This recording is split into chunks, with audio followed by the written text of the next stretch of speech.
जय श्री कृष्णा दोस्तों, जय श्री राम, शुभ संध्या। जैसा कि सर्दी बहुत तेज है, मैं रोज़ ही कह रही हूँ, आज भी यही बात कह रही हूँ कि महिलाएं अपना ध्यान रखें, क्योंकि पुरुष और बच्चे तो रजाई में घुसे हुए रहते हैं, कंबल में घुसे हुए रहते हैं।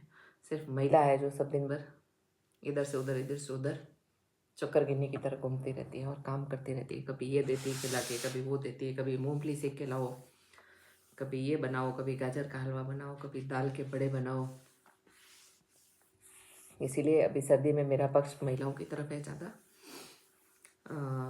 गोंद पे चल रही थी अपनी चर्चा सर्दियों का, तो गोंद के लिए आपको अंतिम दो पंक्तियों के पहले बता दूंगी।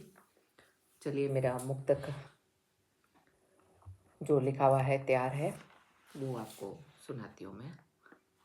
जैसा कि पहले वाले में था, अश्रुधार, जब मैंने कल आपको बताया था उसमें चल रहा था, अश्रुधार दिन रात बहती है, अश्रुधार दिन रात बहती है, अंकुर हृदय में उगा घनश्याम सा लगे। अंतिम पंक्तियाँ ये थी कल के मुक्तक की। चलिए, आज ये है, आंखों की कालिंदी से अश्रुधार बहती है। देखिए, मैंने आपको पहले वाले मुक्तक में भी कहा था, इससे पहले वाले में भी, कि यमुना मैया भी रोती है श्री कृष्ण भगवान के लिए या राधा श्री के लिए। तो देखिए, मेरे वापस उस मुक्तक में आ गई ये बात कि अखियों की कालिंदी से अश्रुधार बहती है, अश्रुधार बहती है, युगों से यादों के मन में, राधिका के नैनों में। तो कितनी सुंदर बात है ये कि अखियों की कालिंदी से अश्रुधार बहती है, कि यमुना मैया भी श्री कृष्ण के लिए और श्री राधा श्री के लिए, दोनों के लिए रोती है, दोनों के लिए रोती है। राधा श्री के लिए भी माँ कालिंदी की आंखों में आंसू आ जाते हैं, और युगों से याद कर करके उन सब बातों को राधे श्री के भी आंखों में आंसू आ जाते हैं। सब एक दूसरे के पहलू हैं, दुख भी, सुख भी, खुशी भी, हंसी भी। चलिए, अगली पंक्तियां हैं। पपिया पुकारते हैं, देखे चकोर चंद, पपिया पुकारते हैं, देखे जो चकोर चांद। ठीक है, कि पपिया पुकारते हैं मतलब मोर, दुख होता है तो मोर भी आंखों से आंसू बहाते हैं। ऐसा देखा भी गया है, सुना भी गया है, कहा भी गया है शास्त्रों में कि मोर भी रोते हैं। तो मोर पुकारते हैं जब चकोर चांद में, जब चकोर चांद, चांद के उसमें घिरी हुई चकोर भी सुर देती है, तो पपिया भी पुकारते हैं, पियो पियो बोलते हैं, आपने सुना होगा। प्रीत जागने लगी राधिका के नैनों में, जब चकोर को चांद देखने लगती है तो पपिया भी पुकारते हैं, और उन सब की आवाज़ से राधा जी के मन में प्रीत झांकने लगती है। कि जब हमारे को चारों तरफ से कहते हैं ना, आज ये आँख फड़की तो आज ये होएगा, आज वो आँख फड़की तो आज ये होएगा, आज हमारे छत पे कौआ बोला तो कोई मेहमान आएगा।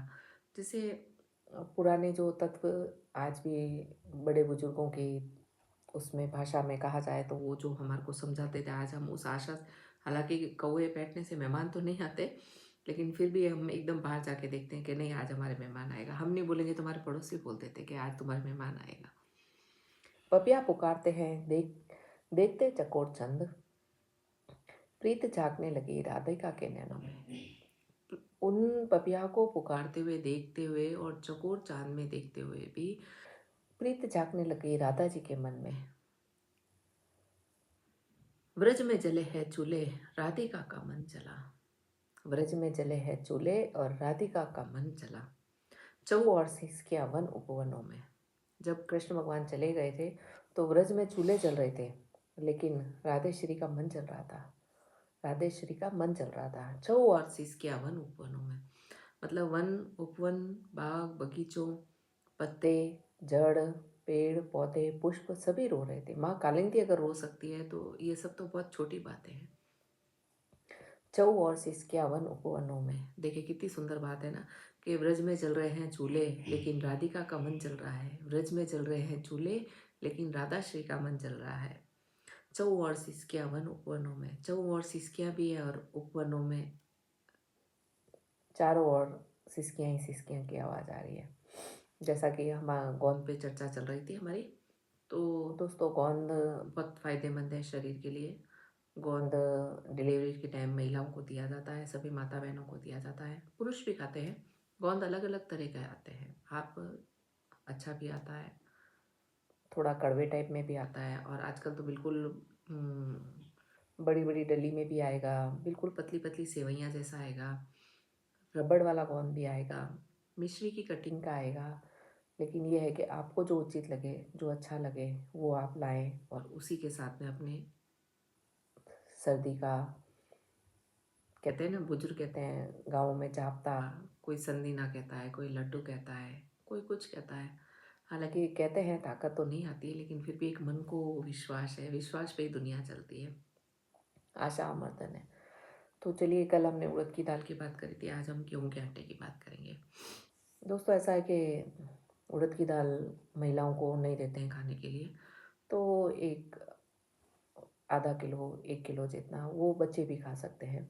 तो आप उसमें ऐसा करें कि एक जैसा किलो आपने गेहूँ का आटा लिया है तो उसको मोटा पिसाएं, मोटा पिसाने के बाद उसको सिकाएं या सेकें घर पे अपने, घी की मात्रा आपके हिसाब से डालें।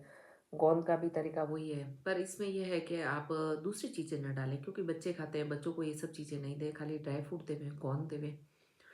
और अगर आपने किलो आटा लिया है तो वही बड़ा बाउल भर के ड्राई फ्रूट तैयार करके रखें, काट पीट के, बादाम, काजू वगैरह। अगर आप तले हुए खाना पसंद करते हैं तो तल के, और बच्चे अगर इन सब चीज़ों को अवॉइड करते हैं तो सबसे बेटर उपाय है कि बिल्कुल बारीक पीस लें आप इन सब चीज़ों को, बिल्कुल महीन पाउडर हो जाएगा, फिर आप उनको उसमें मिलाएं।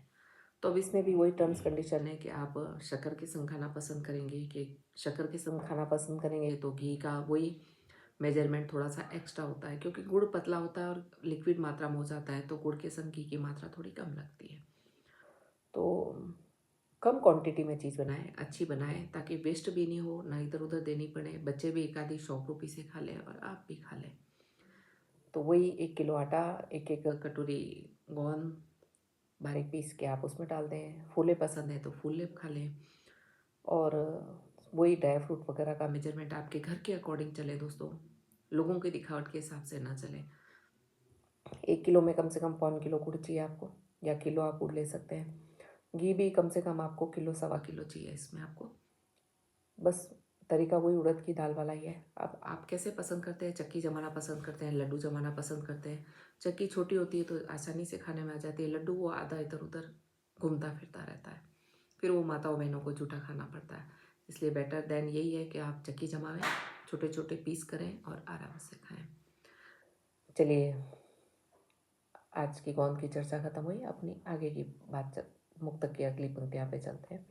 ब्रज में चूल्हे जले हैं, ब्रज में चूल्हे जले हैं, राधिका का मन जले, चौं और सिसकियाँ वन उपवनों में, मथुरा में श्याम राधिका के प्राण गए, मथुरा में श्याम राधिका के संग प्राण गए, राधे बची है दे सुनी ब्रज नैनों में।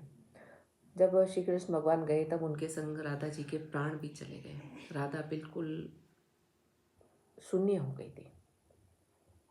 क्योंकि जब हम किसी से प्रेम करते हैं और लगाव ज़्यादा हो जाता है तो वो आदमी जब बिछड़ता है तो हमारे को बहुत तकलीफ़ होती है।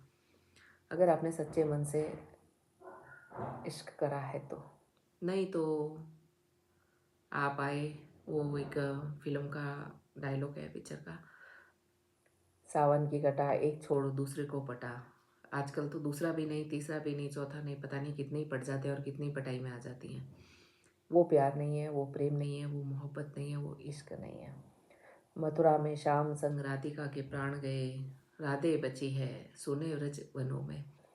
प्राण तो श्री कृष्ण भगवान के संग चले गए, लेकिन श्री राधे जी बची है वन उपवनों में, इधर उधर घूमती भटकती।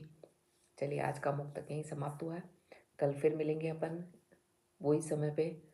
और आप सब मेरे चैनल को देखते हैं उसके लिए साधुवाद और बड़ा वाला थैंक यू। जय श्री कृष्ण।